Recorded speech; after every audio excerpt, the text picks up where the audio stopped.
ভারত ও পাকিস্তানের মধ্যে ক্রমবর্ধমান সামরিক উত্তেজনা নিয়ে গভীর উদ্বেগ প্রকাশ করেছে রাশিয়া। দেশটির পররাষ্ট্র মন্ত্রণালয় এক বিবৃতিতে উভয় পক্ষকে সংযম প্রদর্শন এবং পরিস্থিতি জটিল না করার আহ্বান জানিয়েছে। খবর রয়টার্সের। বিবৃতিতে বলা হয়, আমরা ভারত ও পাকিস্তানের মধ্যে ক্রমবর্ধমান সামরিক সংঘাত নিয়ে গভীরভাবে উদ্বিগ্ন। উভয় দেশই আমাদের বন্ধুবৎসল রাষ্ট্র এবং আমরা চাই তারা শান্তিপূর্ণভাবে উত্তেজনা প্রশমিত করুক। রাশিয়ার পাশাপাশি সন্ত্রাসবাদের সব রূপের নিন্দা জানিয়েছে এবং আঞ্চলিক স্থিতিশীলতা বজায় রাখার উপর জোর দিয়েছে।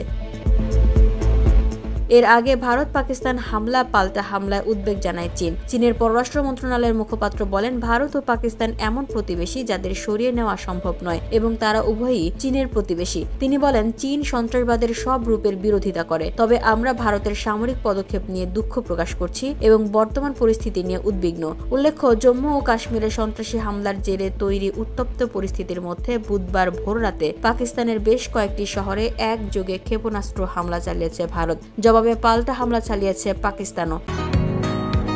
বসুন্ধরা, উত্তরা, বনশ্রী, কুড়িল ও বাড্ডা সহ রাজধানীর বিভিন্ন স্থানে অভিজাত ও অত্যাধুনিক মানের ফ্ল্যাট কেনার এক নির্ভরযোগ্য প্রতিষ্ঠান প্লেজেন্ট প্রপার্টিজ লিমিটেড। তাই আপনার স্বপ্নের আবাসনের জন্য আজই যোগাযোগ করুন। Pleasant properties limited, where destiny matches eventually.